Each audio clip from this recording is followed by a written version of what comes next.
오늘은 로마서 13장을 한 번 더 하고요. 그리고서 14장으로 다음 주에 말하겠습니다.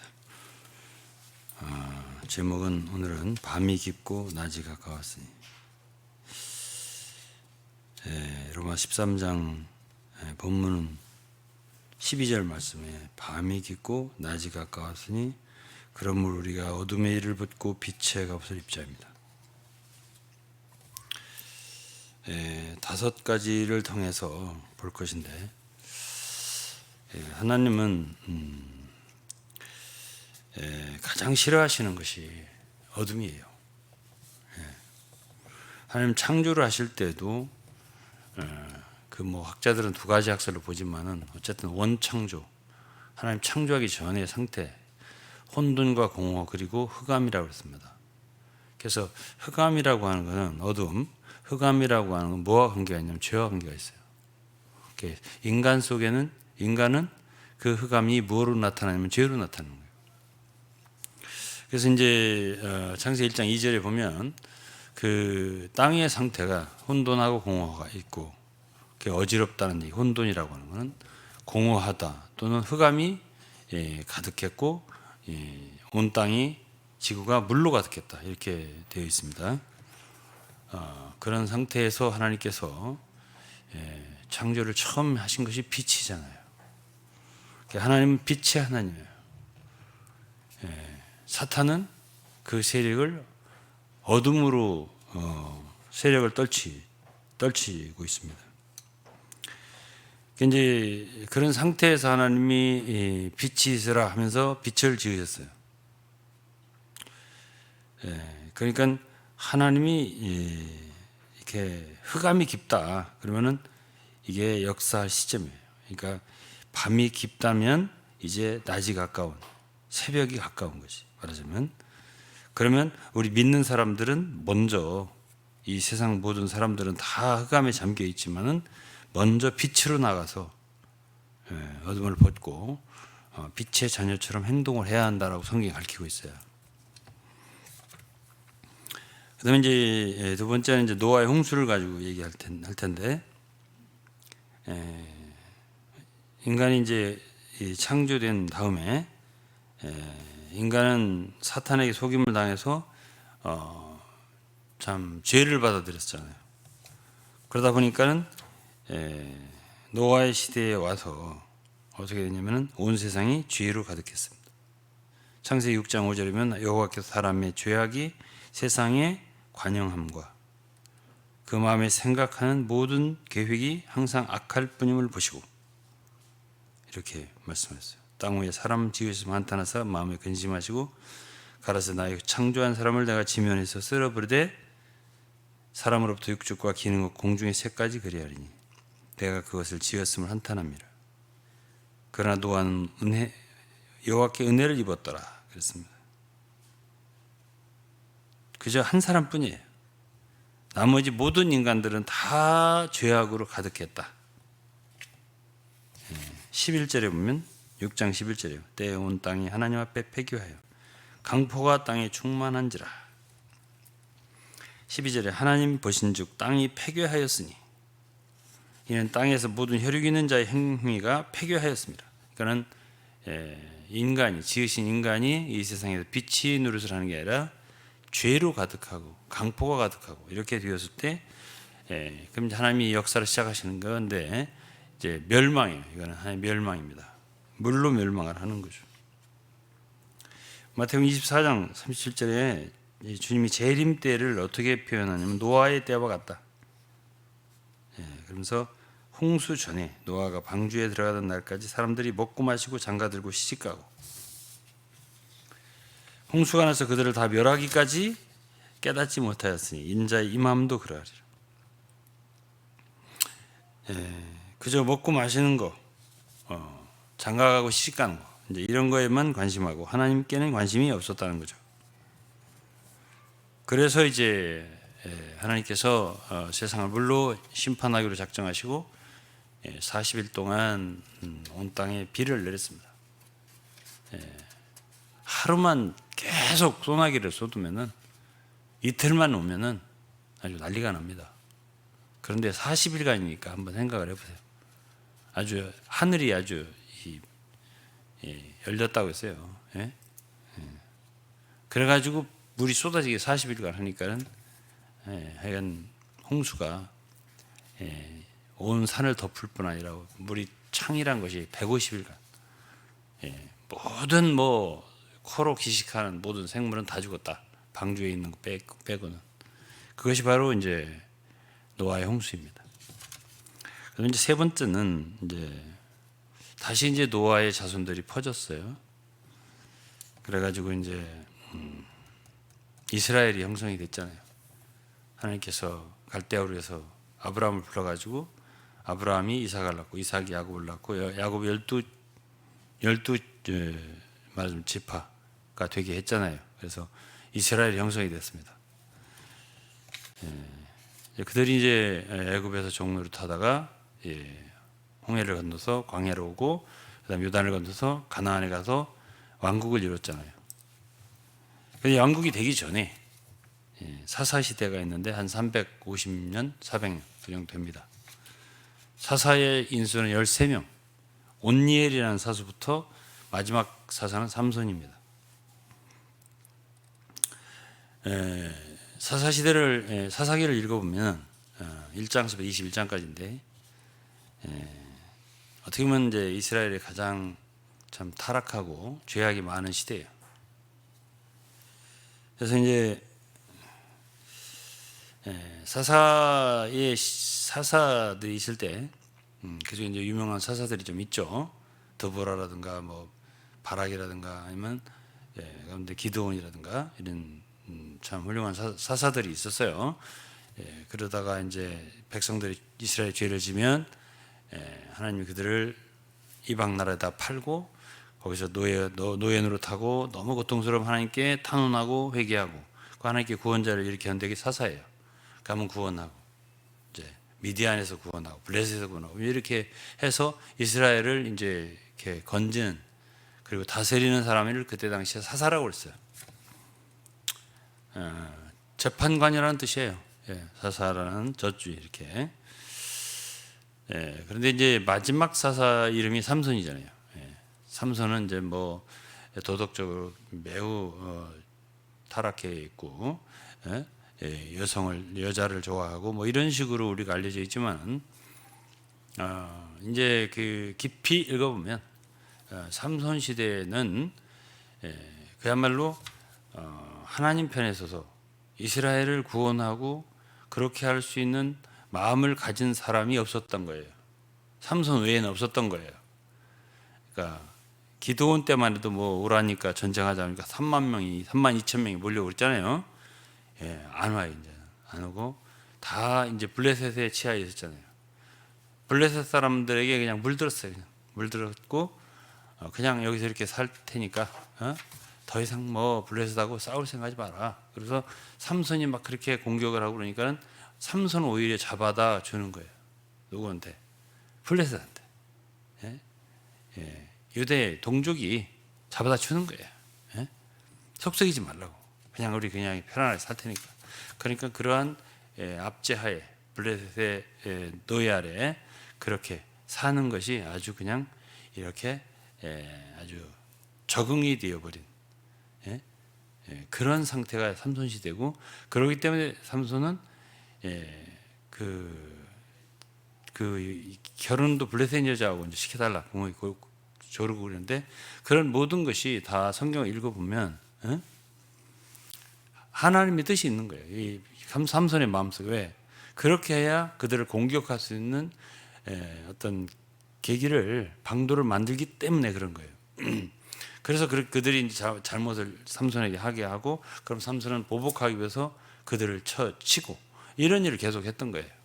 그래서 이제 삼손 시대는 아예 아주 물들은 시대예요. 아예 그냥 그렇게 죄를 지면 그렇게 그 학정에서 벗어나게 해달라고 기도하고 회개하고 탄원하고 이런 것도 안 해 이제 그때는 아주 그냥 물들어 버렸어요. 이런 시대가 마지막 사사 시대고 그리고 그게 16장까지예요. 사사기. 17장부터 21장까지는 얼마나 사사시대에 종교적으로 타락했나, 도덕적으로 타락했나, 이것을 이제 말해주고 끝나는 거예요. 사사기가. 이제 종교적으로 타락한 건 뭐 미가의 산당, 그 미가라고 하는 그 집에 말하자면 산당을 만들어 가지고 말하자면 종교적인 그런 우상이죠.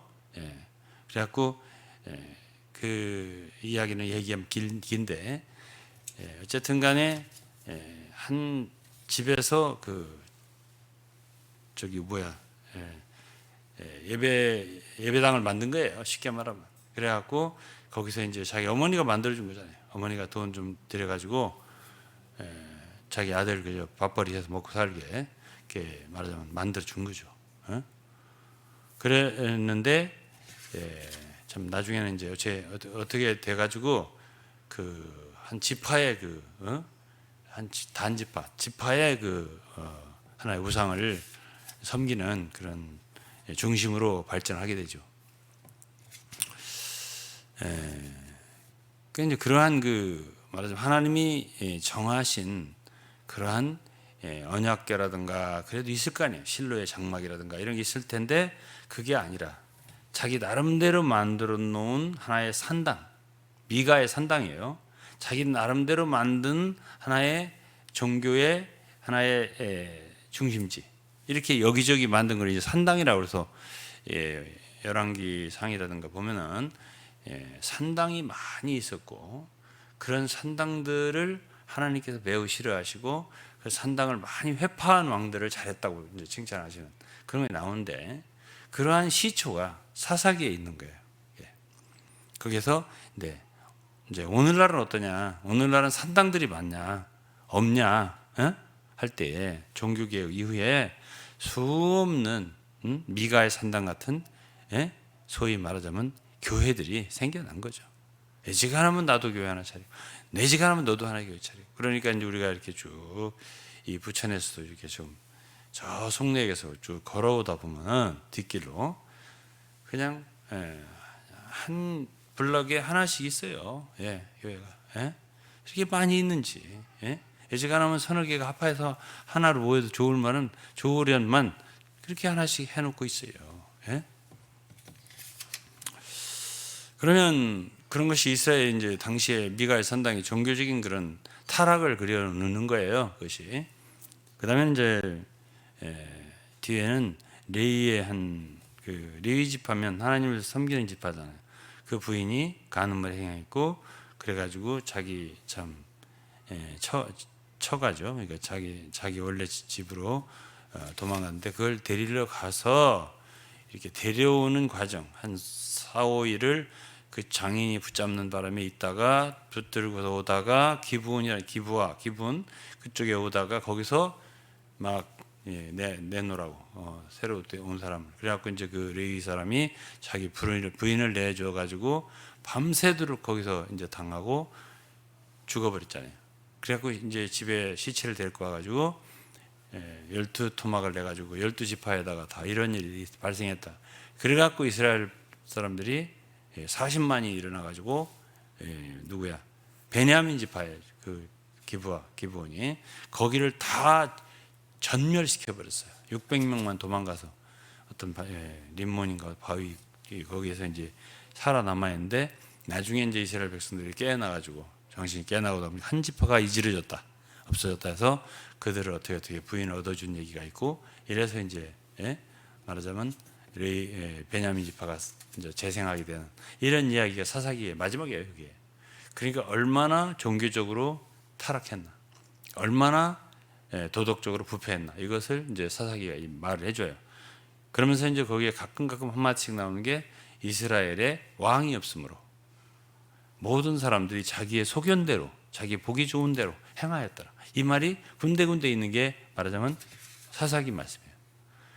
그렇게 극도로 안 좋을 때 그때 이제 하나님은 그때가 뭐라겠죠? 항상 뭔가를 심판하든지 바꾸든지 했던 그럴 때가 이제 어두울 때야 상당히. 그러니까 그때 이제 하나님께서 그 엘가나 부인이 둘 있었어요. 거기도 내내 이제 제사장 그 집한데 그 부인이 하나는 분인나, 하나는 한나. 근데 이제 분인나는 자식이 좀 있고 한나는 없고 무자했지. 그러다 보니까 분인나가 계속 이제 무시하고 멸시하고 학대하고 하다 보니까 하나님께 탄원을 하는 게 사무엘상 1장이에요. 그러다가 하나님께서 한나의 기도를 들어주셔서 사무엘을 아들로 주셨죠. 그래서 서원한 대로 아들을 나시린으로 들여서 당시 엘리 제사장 밑에서 이제 수련을 받게 하고 하나님 섬기는 선지자가 이제 되게 했죠. 누가? 사무엘. 그래서 이제 사무엘이 이제 사사면서 동시에 이제 선지자로 한 거예요. 이제 그랬는데 이 사무엘은 어쨌든 이 사사 시대를 마지막 사사라고 볼 수 있어요. 사사 시대를 끝내고 이제 뭘로 시대로? 왕정으로, 왕국으로 이렇게 왕국으로 회복되는 말하자면 시대를 바꾸는 그런 주역이 됐어요. 그게 누구냐면 사무엘이고 그 다음에 함께 했던 사람이 이제 사울은 실패한 거고 초대 왕이죠. 다윗이죠. 그래서 사무엘과 다윗. 어쨌든 사무엘은 사울도 기름을 부었었지만은 그는 이제 실패한 케이스고 이제 다윗에게도 기름을 부었죠. 사무엘이. 그래서 이제 이스라엘 나라를 물론 하나님이 그들이 왕을 세워달라고 할 때 기뻐하지는 않았어요. 하나님도 그렇고 사무엘도 그렇고. 그렇지만은 어쨌든 이대로는 안 된다는 거지. 이 사사시대라고 하는 이 정치 체계가 잘못된 건 아니에요. 원래 왜냐하면 하나님이 친히 이스라엘은 왕이 되시기를 바랬던 거기 때문에 그래요. 그러니까 그들에게 자율성을 주고 누구 왕이라고 하는 절대 군주의 통치를 받지 말고 주님을 왕으로 삼아서 이렇게 그렇게 다스림을 받아서 살아라 이렇게 했더니 어떻게 됐어요? 완전히 엉망이 돼버리고 더욱더 육체로 떨어지고 더욱더 죄악으로 치닫고 이런 상태가 된 것이 사사시대란 말이에요. 그러니까 그 사람들도 이제 전쟁에 나가서 보니까는 패하고 안 되겠고 하니까는 블레셋에 졌잖아요. 엘리 시대. 엘리는 의자에 앉았다가 나자빠져가지고 목이 부러져 죽고 그리고 며느리는 애를 낳다가 죽고 그래가지고 거기 이제 아들들은 다 죽고 나가서 전쟁 나가서 그리고 나서 이가봇이라고 하는 말이 뭐예요? 영광이 이스라엘에서 떠났다 이렇게 하면서 며느리가 해산하고 죽었잖아요. 자, 이러한 상황에서 이스라엘의 사사시대는 종말을 구하고 그 다음에 이제는 왕국시대로 전환이 되는 거예요. 그러니까 이제 그래도 사사시대보다는 인간이라도 강하게 통치를 하니까 그 정도는 면한 거예요. 조금 그래도 낫지만은 그래도 상당히 이스라엘 왕국 둘이 분국이 돼서 솔로몬 아들 르호보암 때 르호보암의 유다와 여로보암의 이스라엘과 이렇게 분국이 돼가지고 이제 이스라엘은 이제 더 일찍 멸망을 하고 BC 722년에 그리고 유다는 이제 좀 더 갔지만은 BC 586년에 바벨론에 멸망을 한 거예요. 자, 그렇게 돼서 이제 이스라엘이 왕국으로 이렇게 해서 다윗에 있을 때 조금 반짝했지만은 계속적으로 어쨌든 몇몇 왕을 빼놓고는 다 악하고 죄악으로 치닫고 이렇게 됐죠. 그러니까 결국은 멸망시켜 버렸죠. 이스라엘은 아수르에게 패망하고 바벨론에게 유다는 패망하고 이렇게 멸망을 시켰어요. 멸망당하고 그리고서는 이제 선지자들을 이렇게 일으켰지만은 선지자들은 언제 가서 이제 말하자면 끝이냐면은 말라기 시대에 가서는 선지자가 끝나는 거예요. 더 이상 없어요. 그래서 한 400년 정도는 말라기 선지자 이후 400년 정도는 선지자가 없습니다. 그럼 하나님 말씀이 없다는 얘기는 뭐죠? 빛이 없다는 얘기지. 하나님 말씀이 없으니까 그런 어둠, 극한 어둠 상태 속에서 누가 오시죠? 예수 그리스도께서 초림하시는 거예요. 그러니까 결국은 사사시대도 이제 말하자면 실패한 그런 거고 완전히 실패해요. 죄로 끝난 거예요. 그러면 왕국 시대는 이스라엘 왕국은 그것도 마찬가지예요. 완전히 죄로 실패로 그렇게 해서 하나님 거역하고 그러고서 결국 멸망해버리고 그리고선 그들은 로마의 정권 안에 들어가고, 그리고 유대의 헤롯의 분봉한 에돔 사람 헤롯이 다스리고 있던 시대에, 그때에 세례 요한이 사실 나타나서 먼저 복음을 전하기 시작했죠. 광야에서부터. 그래서 이제 신약 시대가 시작되는 거예요. 그냥 그런 극도의 어둠이 있을 때, 극도의 어둠이 있으면은 어떤 상황이 벌어지는 거냐면, 새벽이 오려고 하는구나, 날이 밝아오려고 하는구나, 이런 표시가 있는 것처럼 항상 그렇게 된 거예요. 지금 서너 가지를 제가 얘기했는데, 모든 것이 다 악화될 테로 악화되는 것은 무슨 표시냐면, 어둠이 짙어진다는 뜻이고, 어둠이 짙어진다는, 밤이 깊어진다는 얘기는 새벽이 가까웠다, 이것을 뜻하는 거예요. 그 얘기를 제가 이제 드리려고. 그래서 예수 그리스도가 오실 때는 마태복음 4장 15절에 스불룬 땅과 납달리 땅과 요단강 저편 해변길과 이방의 갈릴리여, 흑암에 앉은 백성이 큰 빛을 보았고 사망의 땅과 그늘에 앉은 자들에게 빛이 비추었도다. 그러니까 예수께서 오실 때, 이 땅에 오실 때는 아주 사방이 어둠이었어요. 스불룬과 갈릴리, 납달리만이 아니에요. 예루살렘도 마찬가지. 예루살렘, 하나님이 사랑하는 성, 거기도 아주 하나님을 적대하는 세력으로 가득한 거지.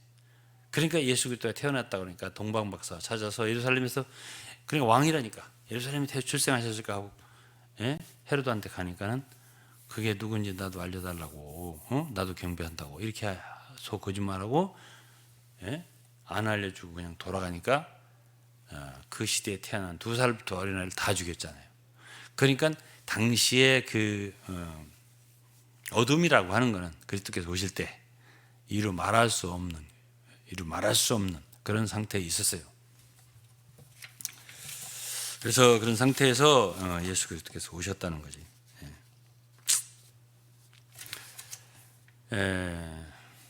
이제 로마서를 오늘 우리가 봤습니다. 밤이 깊고 낮이 가까웠다. 바울 사도는 벌써 2000년 전에 이 글을 쓰면서 밤이 깊었다고 그랬습니다. 그리고 나서 2000년이 됐는데, 베드로 말에 의하면 이틀밖에 안 된 거죠. 1000년이 하루 같다 했으니까 이틀밖에 안 된 거예요. 그러니까 그때도 밤이고 지금도 밤인 거예요. 그리고 그때 사도들이 말세라고 그랬죠. 그때 말세, 지금도 말세예요. 그러면 더욱더 말세지. 지금 그때가 말세면 지금 더욱더 말세고, 그때가 어둡다면 밤이면 지금 더욱더 밤인 거예요. 이렇게 우리가 알면 되고, 그래서 이제 주님이 이 땅에 계실 때 이미 다시 오실 때를 예언을 하셨죠. 마태복음 24장에 보면은 예수께서 감람산 위에 앉으실 때에 제자들이 조용히 와서 가로되 우리에게 이르소 어느 때 이런 일이 있겠사오며 주의 임하신 세상 끝에는 무슨 징조가 있겠습니까? 이렇게 물었습니다. 그러니까 많은 사람이 내 이름으로 와서 나는 그리스도라 많은 사람 미혹해 한다 그랬습니다. 난리의 소문이 있겠다. 그리고 민족이 민족을, 나라가 나라를 대적하여 일어날 것이다. 처처의 기근과 지진이 있을 것이다. 그리고 거짓 선지자가 많이 일어날 것이다. 11절에. 그리고 12절에는 불법이 성하고 많은 사람의 사랑이 식어진다. 사랑이 없어진다 이게. 그러면 14절에는 이 천국 복음이 모든 민족에게 증거되어 온 세상에 전파될 것이다. 그때 끝이 온다 그랬습니다. 자, 27절에는 번개가 동편에서 나서 서편의 번쩍인가 인자의 임함도 그러하리라. 그날 환난 후에 즉시 해가 어두워지고 달이 빛을 내지 않으며 별들이 하늘에서 떨어지고 하늘의 권능들이 흔들리리라. 그때에 인자의 징조가 하늘에서 보이겠고 땅의 모든 족속들이 통곡하며 그들이 인자가 구름을 타고 능력과 큰 영광으로 오는 것을 보리라 그랬습니다. 32절 무화과 나무의 비유를 배워라. 무화과 나무는 이스라엘을 상징합니다. 그 가지가 연하여지고 잎새기를 내면 여름이 가까운 줄 아나니 이와 같이 너희도 이 모든 일을 보거든 인자가 가까이 곧 문 앞에 이른 줄 알라. 이스라엘이 2000년 동안 지상에서 멸망하라고 사라졌다가 이제 1940년대에 6.1 전쟁을 통해서 그들이 회복이 됐잖아요. 그건 무화과 나무가 잎사귀를 내기 시작했다 이렇게 볼 수 있는 것이고, 그렇다면 인자가 문 앞에 계시다 이렇게 우리가 느낄 수가 있겠죠. 그리고 이제 37절은 노아의 때와 같다 그랬습니다. 인자에 임할 때도 사람들이 전혀 느끼지 못한다. 먹고 마시고 저 살면 되는 것이지 하고서 죄짓고 홍수가 나서 저희를 다 멸하기까지 깨닫지 못하였다. 인자의 임함도 이와 같을 것이다 했습니다. 누가복음 21장 11절은 처처와 지진, 큰 지진과 기근과 온역이 있겠고 또 무서운 일이 일어난 하늘로서 큰 징조들이 있을 것이다. 여기서 이 지진과 기근, 지진과 기근이 많아진다. 또 온역이라고 하는 것은 바로 pestilence, 이거는 전염병을 뜻합니다. 오늘 뭐 메르스라든가 뭐 혹은 사스라든가 지금은 이제 뭐예요? 코로나. 요즘에 이제 with 코로나, 그러니까 코로나와 함께 살자 이런 말들을 해요. 안 없어질 거다. 그냥 살자 같이. 전염병이 오늘날처럼 이 세상에 이렇게 창궐해가지고 없어지지 않는 경우는 없었어요. 인류 역사상 없었다고는 생각을 합니다.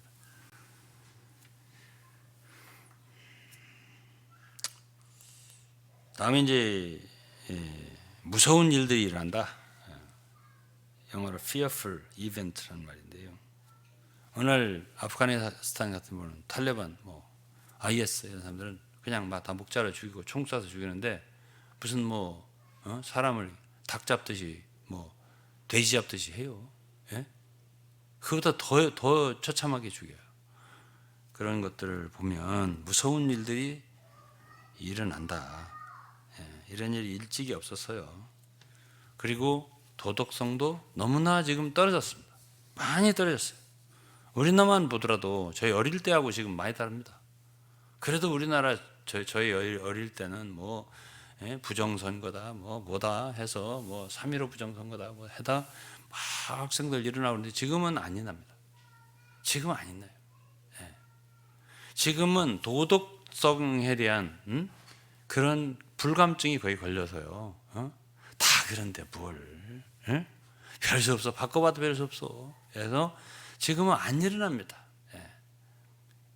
제가 민중 봉기를 선동하는 건 아니라 그만큼 삼손시대처럼 이제는 그냥 나나 잘 먹고 살자. 뭐 정부에서 뭐 25만 원 준다. 그거 빨리 줘. 이런 식으로 하지. 절대 그러니까 우리는 말이야. 이거 일대 나라가 이러면 안 돼. 그러지 않는다 이거지.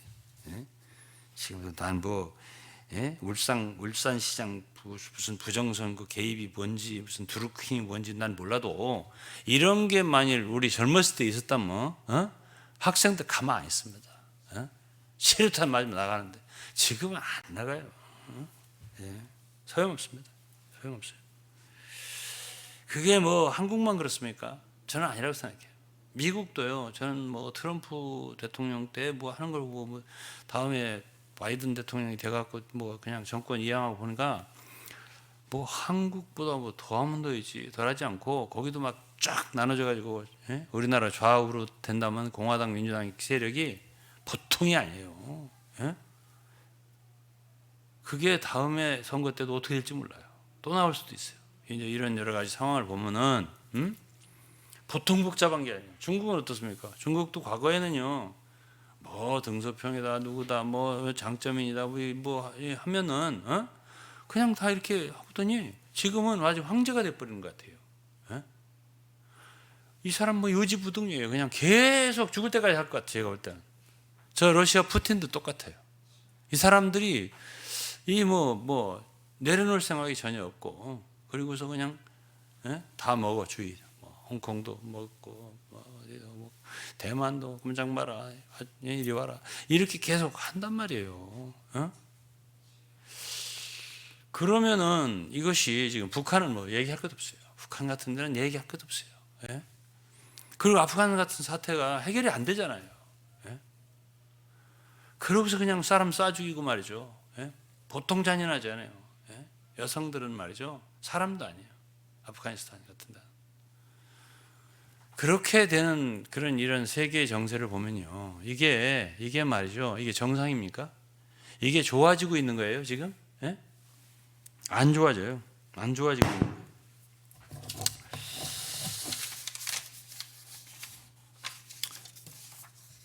그러면 인간들만 이렇게 됩니까? 예?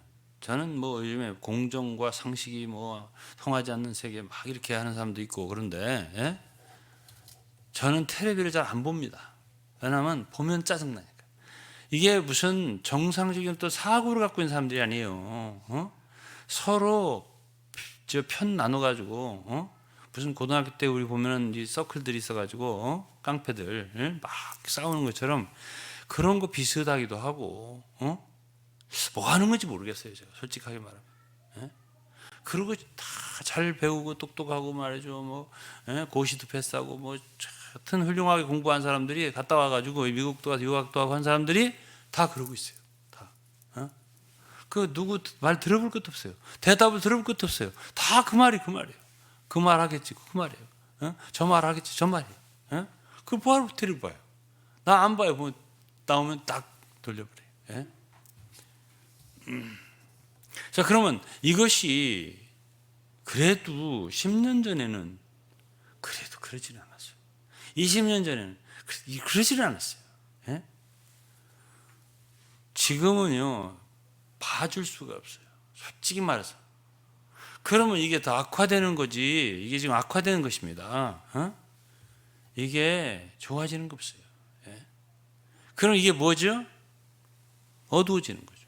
이 세상이 어두워지는 거예요. 점점. 어떻게 그럴 수가 있냐 이런 소리가 없어져요. 지금은. 예? 우리 젊을 때 어릴 때는 예? 부정선거에 대해서 독재에 대해서 그냥 막 예? 뭐 한 거 하고 학생들 때 막 잡혀가고 하더라도 또 하고 막 이렇게 했잖아요. 지금은 그런 사람이 없어요. 봤어요? 예? 없어요. 다 그냥 그렇게 살자. 삼손 시대 같다니까. 예? 아무도 한가하러 일어나지 않아요. 이제는. 예? 그러고서 무슨 재난지원금이 나온다냐? 예? 또 뭐 경기도 뭐 준다냐? 이런 거나 바라는 것 같아요. 제가 볼 때는. 내가 심하게 말하나? 예? 심하게 말하면 저를 용서해 주세요. 근데 그런 거 너무 좋아해요. 예? 그 이제 그런 거 자꾸 좋아하고 받고 이렇게 하다 보니까는 이제 거기 길들어지는 것 같아요. 이제는. 예? 저는 염려가 돼요. 이런 게 염려 안 되는 게 아니에요. 제가. 예? 그러면 이제 이거 인간들이 이렇게 되는 인간 사람 이 사회와 국가와 이런 것들이 이렇게 될 뿐 아니라 이제 지구 표면은 어떠냐? 이 지구는 그냥 이렇게 쭉 잘 갈 것 같냐? 저는 지구를 생각하면은 이게 몇 년 동안 얼마나 더 지속될 수 있을까 염려돼요. 기온이 상승한다는 말 아시죠? 지프면 최근 100년간 가파르게 온도가 올라갔어요. 과거 1000년, 2000년 아니에요. 최근 100년이에요. 그래가지고 온실 기체 배출, 온실가스 있잖아요. 예?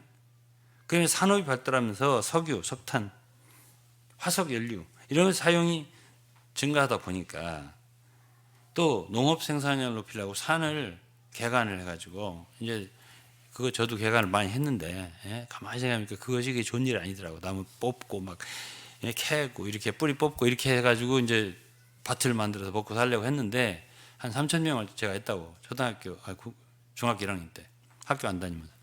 근데 가만히 생각하니까 그게 좋은 일이 아니에요. 나무를 나무대로 둬야지 그렇게 하면 안 되지. 그래도 우리는 먹고 살기 없었으니까 할 수 없이 그렇게 했지만은. 그래가지고 이제 그 온실 효과를 일으키는 지구 표면을 온도를 높이는 게 이산화탄소가 대표적이고요. 메탄, 수증기, 프레온가스, 뭐 저 에어컨 같은 거 있잖아요. 거기서 나오는 거, 냉매 그런 것이 말하자면 이 온도를 높이는 일을 하는 거예요. 지구 표면 온도를 높이는 거지. 그래가지고 이제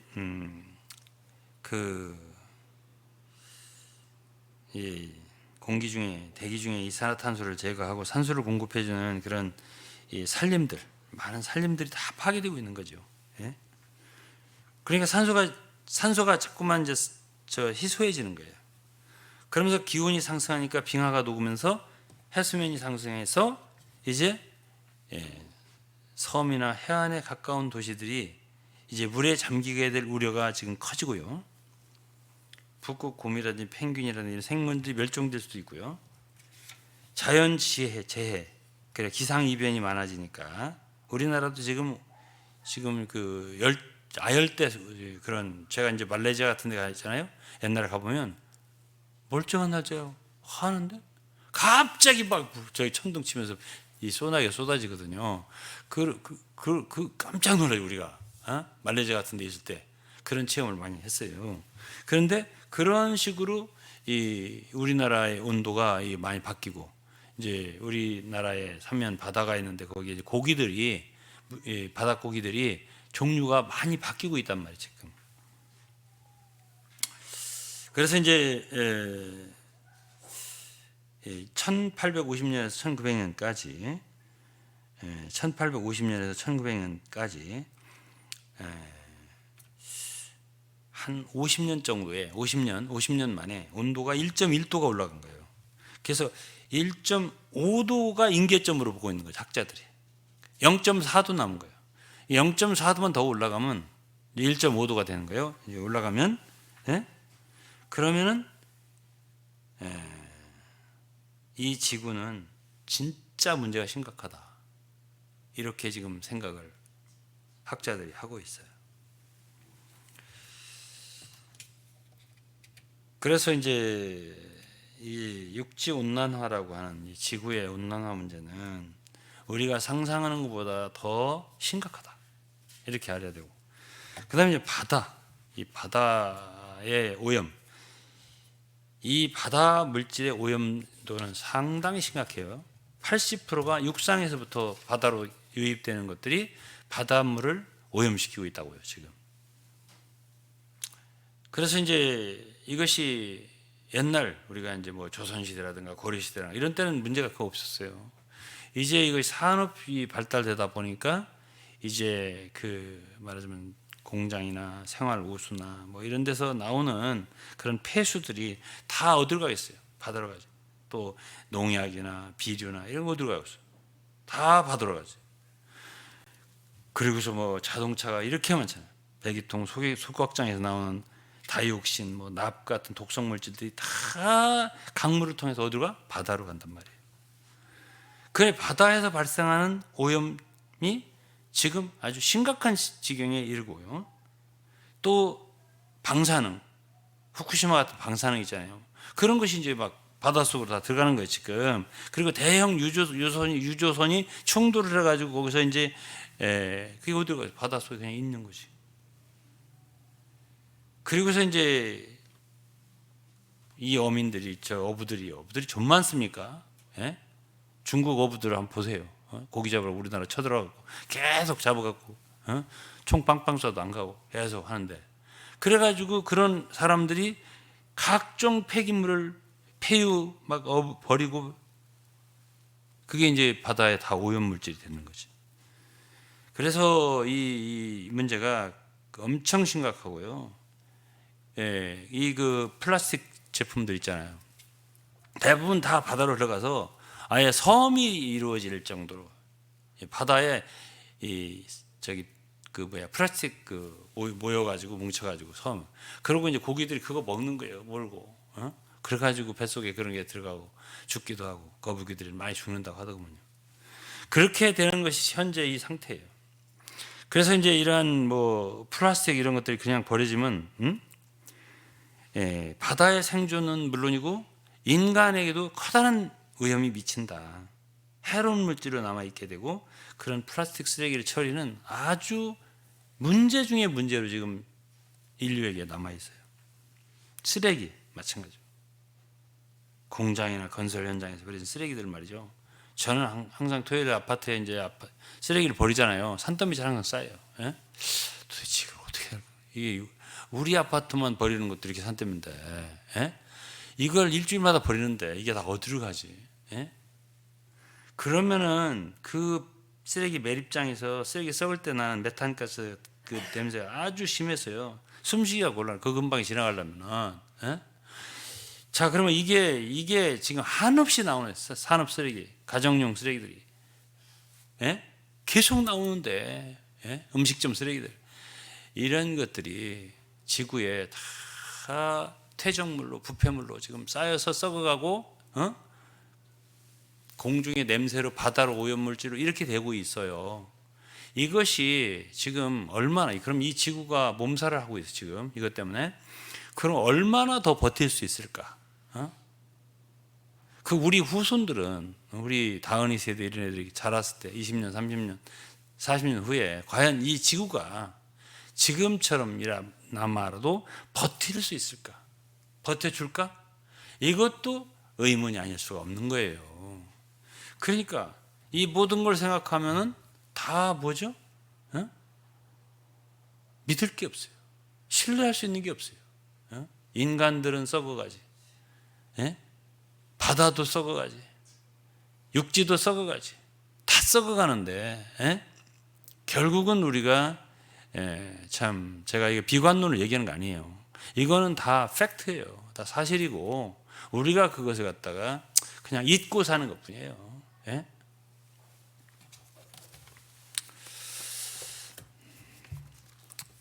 베드로서 3장을 좀 보겠습니다.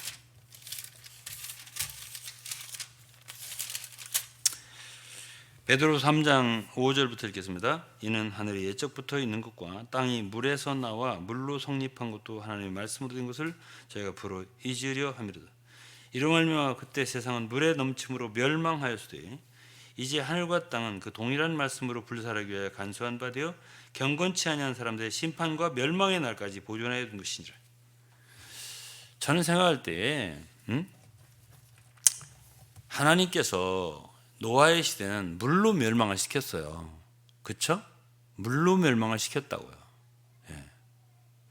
그때는 물로 멸망을 했다가 다시 물을 다 감소하게 했을 때 괜찮았는데 지금은 물로 멸망시키면 안 돼요. 내가 생각할 때도 이 불로 멸망시키는 게 합당해요. 다 태워버려야 돼요. 아니 한번 생각해봐요. 난 성경보다 진짜 합당한 책이 없다고 생각을 해요. 이거 다 태워버려야지. 이거를 물로 다시 해가지고 물로 다 쳤다가 다시 물 가라앉아봐. 그 쓰레기 그대로 있어요. 플라스틱. 안 됩니다. 안 돼요. 그렇기 때문에 하나님 심판을 물로 심판하는 것 표현은 무지개를 주셨어요.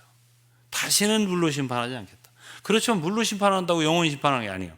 마지막은 불로 다 태워버린다. 하늘과 땅도 다 불로 다 태워버린다. 이것이 하나님 말씀에 있어요.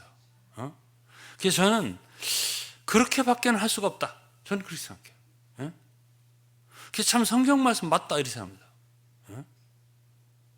그렇게 돼서 간수됐다 이거예요. 불로 지금 태워지기 위해서 간수되고 있다 이거예요.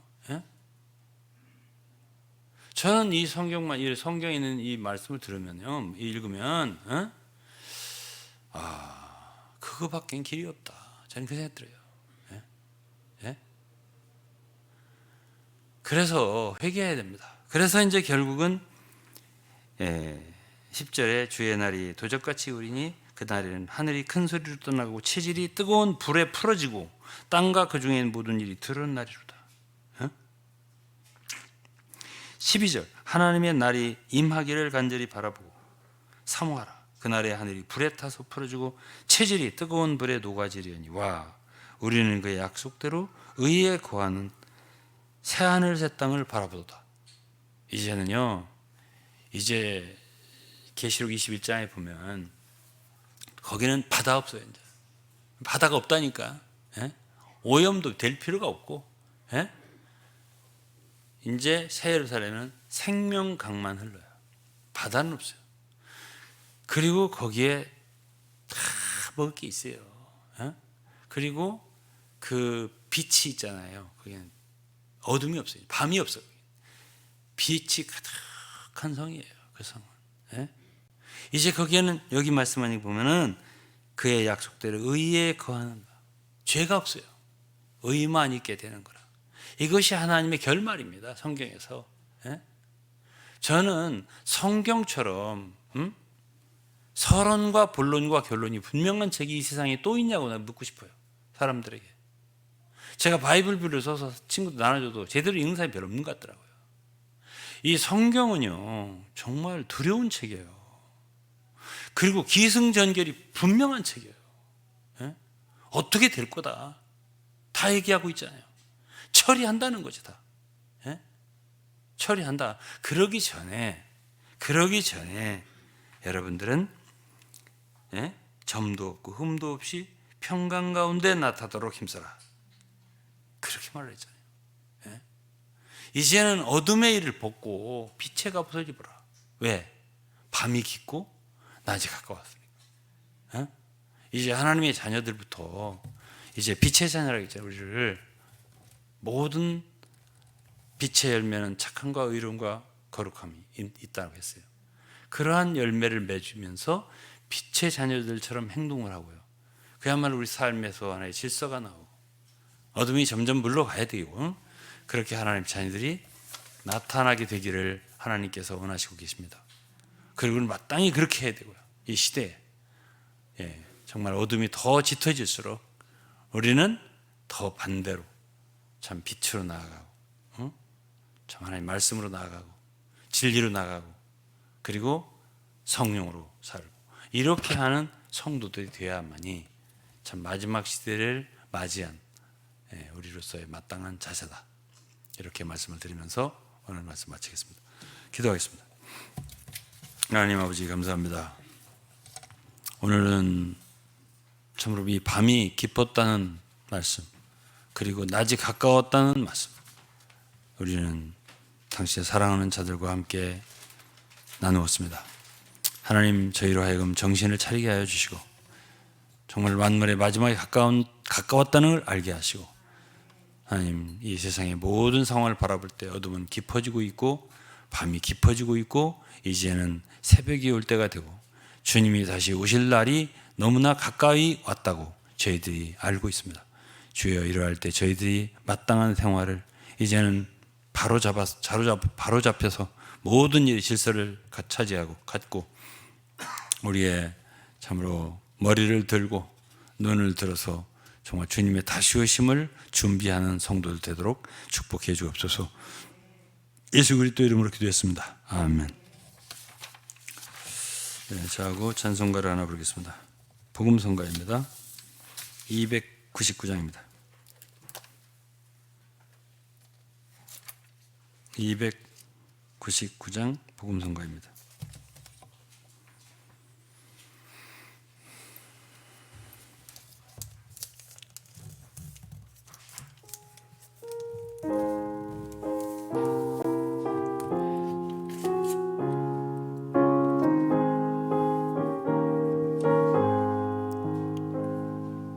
밤 그림자 남아있고 새벽 빛이 비추기 전에 은혜의 주께 다시 나오니 주 나를 비춰주시네. 내게 말씀하여 주시네. 오늘 누릴 주풍성은 달콤하고 기쁜 누림에 굶주림 다 채워지네. 주의 영과 나의 영이 말씀 통해 교통하니 은혜 넘치는 생명의 샘 내 안에 항상 흐르네. 내게 말씀하여 주시네. 오늘 누릴 주풍성은 주를 깊이 깊이 마실 때 내 목마름 다 사라져. 주 얼굴 빛 거할 때에